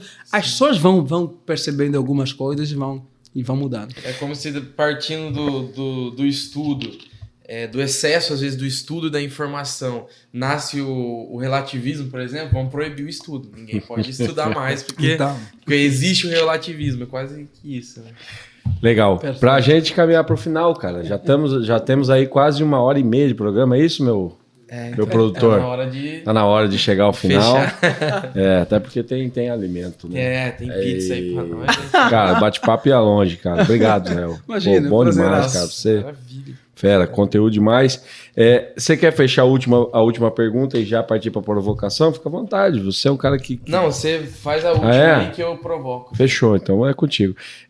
Para a gente terminar, olhando o ministério de Cristo, como ele é influenciado e capacitado pelo Espírito Santo para cumprir a sua missão entre nós. A igreja, à semelhança de Cristo, tem essa mesma influência e capacitação. Admitimos isso como pentecostal? Sim, sem dúvidas. E aqui, mais uma sugestão de livro, tem o Roger Stronda tem um livro que é sobre... em inglês é outro nome, em português é outro, mas é a Teologia Locana sob Exame, o livro dele mas na verdade esse livro é sobre a ideia de comunidade profética, o sacerdócio liberar todos os crentes. Sim. Ele transforma... O profetismo. Isso, a ideia de profetismo em todos os crentes. Legal. Um livraço. Vale muito a pena do Roger Santos para o teu carisma. E todo trabalho a ideia de que Jesus é um profeta carismático. Por quê? Porque a gente já percebe que ele é gerado pelo Espírito. Quando ele vai crescer, ele vai a ser batizado. E Lucas 3:21 diz que enquanto ele orava, o céu se abriu e ouviu uma voz do céu que disse: meu filho é amado, a quem eu comprazo, e o Espírito desce sobre ele em forma com perdão a pomba. Então ele é cheio do Espírito. ele vai em Atos capítulo 4, Lucas capítulo 4, ele diz claramente: o Espírito do Senhor está sobre mim, pelo que ele me ungiu. Então, Jesus é um profeta ungido, Jesus é ungido, ele é carismático, e tem ali os carismas com frequência. Então, enquanto pentecostais, nós estamos seguindo os passos de Jesus. Nós estamos imitando o Mestre. O Mestre e também os apóstolos, e imitando os apóstolos que imitaram o Mestre. E tanto o Senhor Jesus Cristo como os apóstolos foram pessoas carismáticas. Pessoas que têm ali esse carisma, essa presença do Espírito que os enche, que os capacita. E por que nós queremos isso? Porque eles mesmos vão dizer o quê? Que aquilo que eles viveram não era só para eles. Era para eles, os filhos deles e todos quantos o Senhor chamar. E se o Senhor nos chamou também, então é para nós também. Então, é aquilo que eu disse inicialmente. Nós não queremos apenas o caráter de Cristo. Nós queremos tudo. Nós queremos tanto o caráter, o fruto, mas também queremos os carismas. Também queremos as habilidades, também queremos a capacitação que vem do Espírito. Então, no Cristo, ao mesmo tempo que somos santificados, também somos capacitados. Inclusive, essa é a percepção bíblica do enchimento do Espírito. O que é ser cheio do Espírito? É comum, por exemplo, a gente ouvir irmãos mais tradicionais dizer: ser cheio do Espírito é ter o fruto do Espírito, é santificação. É verdade, mas é uma meia-verdade. Temos que se perguntar, o que a Bíblia diz sobre isso? E a partir disso, então, fazer o quê? Vamos estudar um pouquinho. O que Paulo diz sobre? Em Paulo, a referência está em Efésios 5, 18 e 19. 5, 19, que é: e não vos embriagueis convém que contenda, mas enchei-vos. A ideia ali é de quê? Tem a ver, de fato, com questões mais éticas, ontológicas, santificação. Mas o que Lucas diz sobre? É interessante. Paulo faz menção uma única vez de enchimento do Espírito e Lucas faz 9 de enchimento do Espírito e seus derivados. E em todos eles tem muito a ver com fala inspirada, como profecia e as línguas. Tem muito a ver com manifestação de alguma coisa carismática. Tem muito a ver com, por exemplo, algo que é uma palavra de julgamento que vem da parte de Paulo. E tem também a ver, alguma vez, como lá em Atos 13, com algo que tem a ver com Atos 11, que tem a ver com uma alegria indizível para cantar um louvor inspirado. Aí você me diz: não, então você é cheio do Espírito? As 9 menções que Lucas faz, descarta. O que importa é o que Paulo está a dizer. Para Lucas, ser cheio do Espírito tem a ver com essas coisas mais carismáticas. Que é Paulo, santificação, fruto. Aí minha pergunta: quem está certo? Os dois. Não é um ou outro. Isso mesmo. É um e outro. Porque a Bíblia não é dicotômica. A Bíblia ela é mais holística. Então a gente vai fazer o quê? Então, ser cheio do Espírito é ter tudo isso que vem do Espírito. É ter o fruto, é ter os dons, é tudo isso. Então, e tudo isso nós erramos em Cristo. E nós estamos seguindo os passos do Cristo. Tanto no caráter, como nas aptidões, nas habilidades, na capacitação para a missão que Ele mesmo nos confiou. Porque Ele diz: assim como o Pai me enviou, eu vos envio. É isso. Então, sim, tudo que vem dele nós queremos. Vem os dons, vem o fruto, vem a santificação, vem o batismo, tudo. Não desperdiça nada, meu irmão, porque é bênção. Se vem do Senhor, é bênção. Top, hein? Pai do céu. Que assistiu umas 20 vezes aí. Você vai ficar pentecostal. Você vai virar pentecostal. Você vai rodar com o violão. Aí é duro, hein? Baita de um peão rodando. Vai ser. Perigoso é até o pessoal entrar em órbita. Se pegar na vista, perigoso. E pra terminar? Pra terminar, momento provocação. Vai dar aquela...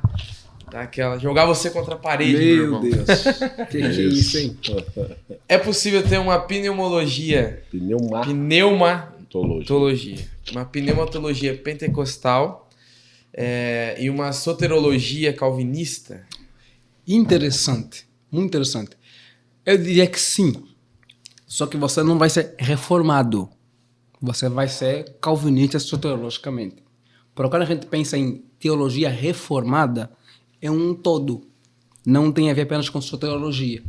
Quer dizer que a teologia reformada ela já tem o quê? A sua pneumatologia, a sua soteriologia. Digamos, é uma cosmovisão, na verdade.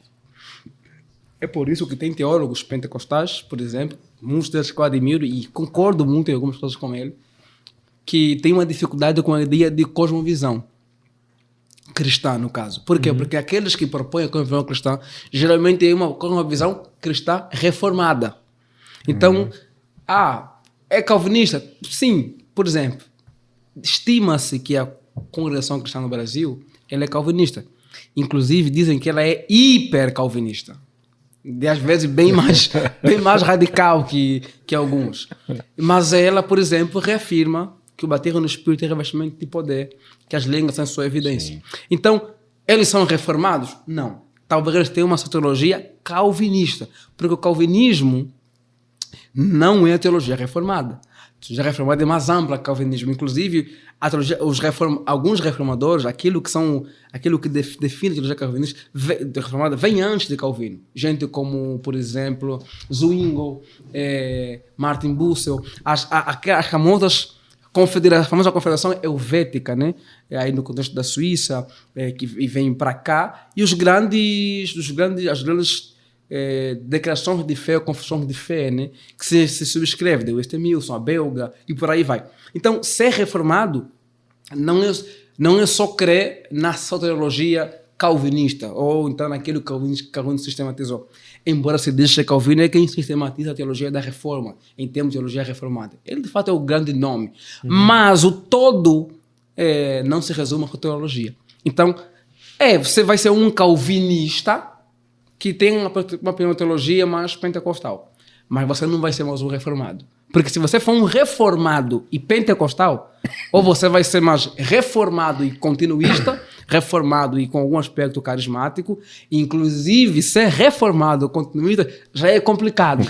Por quê? Porque a teologia reformada é um todo, que tende a ser secessionista.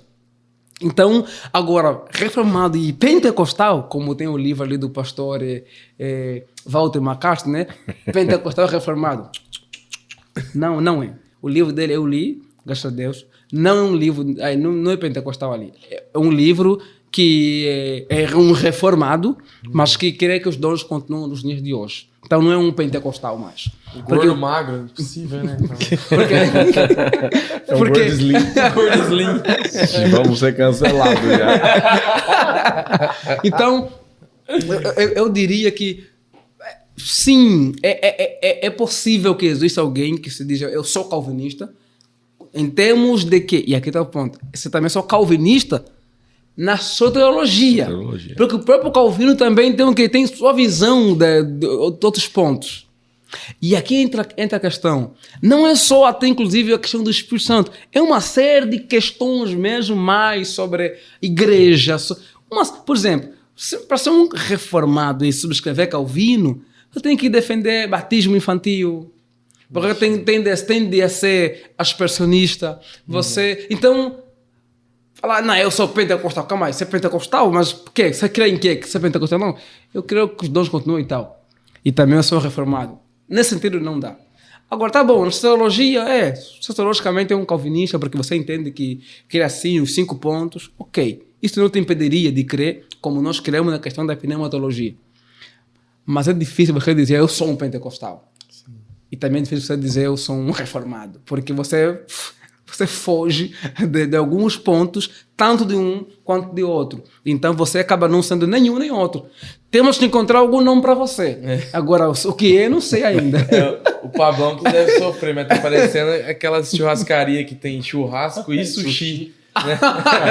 Isso é um absurdo, isso é um anátema. O Pablão odeia esse tipo de coisa. Isso é uma heresia, isso é uma afronta.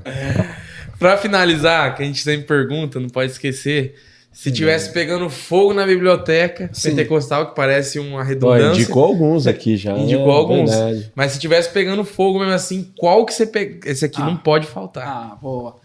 Olha, é difícil essa pergunta. Meu Deus. Por que é difícil? Porque... Pode ser 3. É tipo pedir para um músico, escolhe a música preferida. Aí já é uma dádiva disso aqui, os 3. Por que é difícil? Porque tem a questão das ênfases, né? As ênfases e são... tem a questão dos autores isso, também. Né? A gente que é pentecostal tem alguns autores. Que... Isso mesmo. Então, talvez se alguém dissesse, eu quero entender teologia pentecostal. O que aqui não pode faltar? No Poder do Espírito, de Robert Menzies e William Menzies. Por quê? Porque na minha cabeça, aquela é uma sistematização dos temas pentecostais. Você encontra lá tudo. Batismo, evidência, a cura pela expiação. Então você encontra lá, e algo bem trabalhado, linguagem pastoral, mas também acadêmica. Tem uma história, tem um livro que eles conseguiram colocar tudo ali sobre o pentecostalismo resumido. Inclusive, quando pergunto para Roger Strontat, que é esse senhor aqui, se quiser entender teologia pentecostal, o que tem que ler? E ele disse, leiam tudo de Robert Menzies. Então, Robert Menzies é esse indivíduo. Então, eu recomendo esse livro dele, com o pai dele. E tá dublado, né? Tem, não, nós temos Não tá legendado, não. Não tá dublado. Nós temos a fala portuguesa, quase todos os livros deles. Temos todos os livros deles. Então, leiam tudo que for possível de Robert Menzies, mas se puderem ler apenas leiam No Poder do Espírito, que ele escreveu com o pai dele. O pai dele escreveu o primeiro capítulo de história, porque ele é um historiador, e a conclusão. Mas o livro mesmo é de Robert Menzies. Então, esse é o livro dele. Ele é bom, hein? Sim.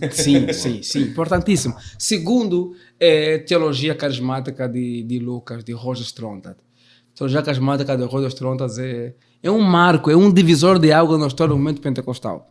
Todo pentecostal deveria ler Teologia Carismática de Lucas. Por quê? Porque Strontat ali faz um trabalho magistral que vai fazer o quê? Que vai mostrar como a gente pode trabalhar academicamente aquilo que nós acabamos crendo, aquilo que nós defendemos e a perspectiva que nós temos com relação a Lucas Atos.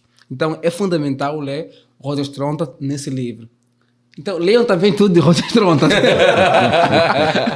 Mas, se tiver de ler apenas um único livro, leiam a Teologia Carismática de Roger Strontat, porque é um livro fenomenal que nós não deveríamos perder de vista.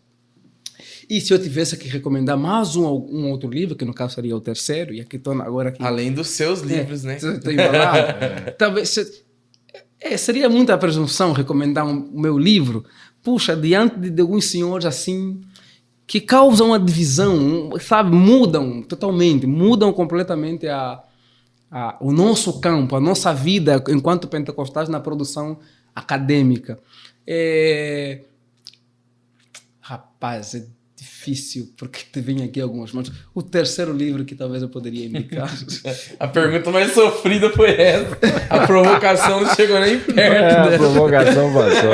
Ai. Olha... porque agora ficou só um único livro para recomendar e tem alguns que vêm na cabeça que são assim muito bons. Mas para pegar essa pegada um pouquinho mais conservadora, eu acho que é um livro, esse que eu estou pensando aqui em recomendar, é essencialmente porque ajudaria a compreendermos a nossa relação entre a ênfase no Espírito com a pessoa de Jesus. Então vai também a Teologia Pentecostal do Robert Menzies, que na verdade o título é Centrados em Cristo, a natureza evangélica da teologia pentecostal. Estou indicando ele não porque eu acho que talvez o livro indispensável, ou que digamos, que tem o mesmo peso dos dois que indiquei primeiro. Estou indicando ele simplesmente pelo fato de que poderá ajudar quem nos acusa de sermos pessoas que só falam do Espírito, a perceber como a gente lida com a relação do Espírito com Jesus. Esse livro do Mendes poderia ajudar, que é a mesma pegada com o meu também. Isso aí. Essa parte eu pergunto, porque eu anoto tudo depois e vou isso aí. comprando. Compre. Karina vai ficar feliz. Vai. Que pesado esse episódio. É isso aí, cara. Rapaz, muito bom. Tema empolgante. Você que é bleia, você que não é bleia e que deseja conhecer um pouco mais da realidade, né? Sim. A Igreja Assembleia figura como um dos movimentos pentecostais aí clássicos. Sim. Então, você que quer conhecer um pouco mais, cola com a gente nesse episódio, compartilha, senta o dedo aí pra geral, se inscreve aí no canal da De Londrina, compartilha o programa Apollo Talk, acompanha a gente nas redes sociais. Sim. Tem o Instagram. Isso mesmo. Apollo Talk Oficial, né, Fiozeira? Na descrição aqui você vai encontrar aqui o perfil do Pastor Israel. Sim. Você também vai encontrar aqui menção ao MJCast, que é um programaço da De Londrina também. Os livros que foram indicados estarão aí também. Vai ter muita coisa. Segue a gente aí, não custa nada, né? Sim. E ajuda a gente a chegar longe, de grátis, total. Isso aí, e agradecer, né? Porque a árvore nunca prova do seu próprio fruto, o fruto é sempre pro outro, né? É isso aí. Então todo o seu empenho aí vai abençoar tanta gente que vai assistir, abençoa minha vida, do Pablo, dos meninos. Então muito obrigado pela sua vida e pela sua dedicação ao nosso as nossas raízes aí. Né? É isso aí, cara. Deus te abençoe. Amém. Sabe que você está em casa. E quem quiser acompanhar mais, Israel Miranda, peça os livros, chama ele aí no direct. Compra tudo que ele tiver aí, que vai ser pregar top como demais. prega demais. Por um tempo, né? Talvez daqui a algum tempo você vai assistir esse episódio para trazer ele, vai ter que vir da Angola para cá, a passagem não é muito barata. Mas vale o passo. Mas vale a pena. Investe que vale a pena. Enquanto ele está no Brasil, aproveite. Eu que agradeço, sempre um prazer estar com vocês, obrigado pelo convite e de fato eu me sinto em casa e muito, muito bem, então muito obrigado. Amém. Como diz em Angola, Topandula. Top, Muito obrigado. E bora pra lá esse Isso, mês, né? vamos pra lá. A Vamos gente pra tá lá. gravando em agosto. Isso. E esse mês a gente vai pra lá, cara. Vou encontrar esse cara lá, em nome de Jesus. Esse é um prazeraço. Top. Tem um lugar na mala. Essa vez pra mim. tem que... Não, na vez- próxima, quem sabe. né? Esta Ó, o vez... inimigo. A gente que é Essa vez- pentecostal crê que o inimigo se levanta. Não demos o microfone pra ele se levantou mesmo. Ele quer falar. Quem E tá aqui, aí? Quem e tá aqui não entrevistaremos ele. Porque nós somos pentecostais clássicos. Não, é clássico. Não quero saber quem é o seu nome, seu RG, sai isso pra lá. aí. O Coisa que viestes fazer aqui. Você ia falar, que mano, você ia falar? perdão. Essa vez as pessoas têm que ir lá conhecer os meus pais, digamos assim. Pô, bora. Tendo tempo. Vamos a gente se mesmo, organiza. vamos mesmo. Vamos sim. Vamos sim. Da outra vez eu fui conhecer o pessoal do Abenis, mas Sim, vamos sim. nessa. Podia rolar umas fotinhas lá no Insta da Polo Talk. Fechou, vamos. Bora Você fazer. coloca lá, Fechou. Vamos Tira sim, lá e sim. posta. É isso aí. Vamos sim. Você vai gravar um lá? Aí, eu já comprometeu você. Bora lá. Fechou. Fechou, Gente, então. Deus abençoe. Isso aí, É nóis. seja um apologeta, Deus abençoe. procure conhecer mais a palavra e tamo junto. Amém. Foi. Valeu.